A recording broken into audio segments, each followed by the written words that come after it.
ভূমিহীন ক্ষেতমজুরদের জন্য ২০০০ টাকার বড় আপডেট। ইতিমধ্যেই ভূমিহীন ক্ষেতমজুরদের ব্যাংক অ্যাকাউন্টে ২০০০ টাকা ঢুকতে শুরু করেছে। ভূমিহীন ক্ষেতমজুর প্রকল্পে যেসব ভূমিহীন কৃষক আবেদন জানিয়েছিলেন তাদের ব্যাংক অ্যাকাউন্টে পশ্চিমবঙ্গ সরকার বছরে ৪০০০ টাকার আর্থিক সহায়তা প্রদান করবে। যোগ্য আবেদনকারী কৃষকদের ব্যাংক অ্যাকাউন্টে বছরে ২ বার ২ কিস্তিতে ২০০০ করে দেওয়া হবে বলে জানিয়েছে রাজ্য সরকার। ইতিমধ্যেই যোগ্য আবেদনকারীদের ব্যাংক অ্যাকাউন্টে ২০০০ টাকার প্রথম কিস্তি ঢুকতে শুরু করেছে, কিন্তু অনেক কৃষকের অ্যাকাউন্টে এখনও অবধি টাকা আসেনি। আপনার ব্যাংক অ্যাকাউন্টে টাকা জমা হয়েছে কি না এবং আপনার আবেদন বর্তমানে কোন পর্যায়ে রয়েছে তা এখন খুব সহজেই অনলাইনে মোবাইল ফোনের মাধ্যমে চেক করা যাবে। ঘরে বসেই কয়েকটি সহজ ধাপ অনুসরণ করে নিজের স্ট্যাটাস চেক করবেন কিভাবে, সমস্ত কিছু বিস্তারিত জানাবো আজকের এই ভিডিওটিতে।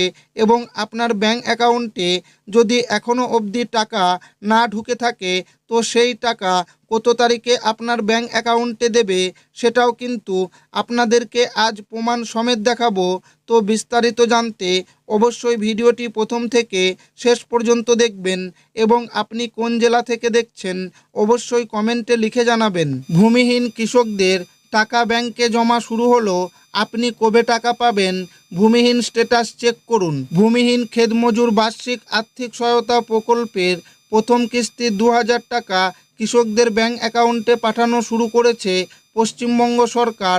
আপনার ব্যাংক অ্যাকাউন্টে টাকা জমা হয়েছে কি না এবং আপনার আবেদন বর্তমানে কোন পর্যায়ে রয়েছে তা এখন খুব সহজেই অনলাইনে মোবাইল ফোনের মাধ্যমে চেক করা যাবে। আজকের প্রতিবেদনে দেখে নিন কিভাবে ঘরে বসেই কয়েকটি সহজ ধাপ অনুসরণ করে নিজের স্ট্যাটাস চেক করবেন।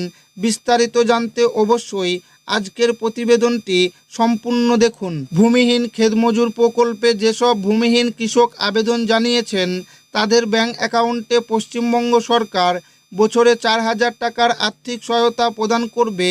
যোগ্য আবেদনকারী কৃষকদের ব্যাংক অ্যাকাউন্টে এই টাকা বছরে ২ কিস্তিতে দেওয়া হবে বলে জানিয়েছেন রাজ্য সরকার। প্রতিটি কিস্তিতে ২০০০ টাকা করে মোট ৪০০০ টাকা পাঠানো হবে কৃষকদের ব্যাংকে। ইতিমধ্যেই এই প্রকল্পের প্রথম কিস্তি ২০০০ টাকা কৃষকদের ব্যাংক অ্যাকাউন্টে জমা পড়া শুরু হয়েছে। ভূমিহীন স্ট্যাটাস চেক পদ্ধতি অনলাইন। সর্বপ্রথম আপনাকে কৃষি বিভাগের মাটির কথা পোর্টালে আসতে হবে। নিচের লিঙ্কে ক্লিক করেও সরাসরি অফিসিয়াল পোর্টালে আসতে পারবেন। এরপর ভূমিহীন ক্ষেতমজুর প্রকল্পে ক্লিক করুন। পরবর্তী পেজে অ্যাপ্লিকেশন স্ট্যাটাসে ক্লিক করুন। এরপর পরবর্তী পেজে ভূমিহীন ফর্মে যে মোবাইল নাম্বার কিংবা আধার কার্ড নাম্বার উল্লেখ করেছেন সেই মোবাইল নাম্বার কিংবা আধার কার্ড নাম্বার উল্লেখ করে সার্চে ক্লিক করুন। এরপর দেখে নিন আপনার স্ট্যাটাস বর্তমানে কোন পর্যায়ে রয়েছে। এর পাশাপাশি আপনার নাম অনলাইন এন্ট্রি হয়েছে কি না, কৃষি দপ্তর থেকে ও স্ট্যাটাস কী দেখাচ্ছে তা দেখে নিন। ভূমিহীন ক্ষেতমজুর প্রকল্পে স্ট্যাটাস কোন ধাপে? ভূমিহীন কৃষক বন্ধু প্রকল্পের টাকা কৃষকদের ব্যাংক অ্যাকাউন্টে পাঠানো হচ্ছে 3টি ধাপে। ভেরিফাই করার পর প্রথমত আবেদনকারীর নথি যাচাই করে অনলাইন এন্ট্রি হচ্ছে। অনলাইন এন্ট্রি হলে স্ট্যাটাসে দেখা যাবে কুইক রেজিস্ট্রেশন। এরপর দ্বিতীয় ধাপে আসবে ফুল রেজিস্ট্রেশন। এরপর ফাইনাল ধাপে দেখা যাবে স্ট্যাটাসে এডিএ অ্যাপ্রুভ। যদি আবেদনকারী কৃষকের স্ট্যাটাস এডিএ অ্যাপ্রুভ চলে আসে তাহলে খুব তাড়াতাড়ি সেই কৃষকের ব্যাংকে প্রথম কিস্তির ২০০০ টাকা জমা হবে। ইতিমধ্যেই মুখ্যমন্ত্রী মমতা বন্দ্যোপাধ্যায়ের কথা মতো টাকা পাঠানো শুরু হয়েছে যোগ্য ভূমিহীন কৃষকদের ব্যাংকে।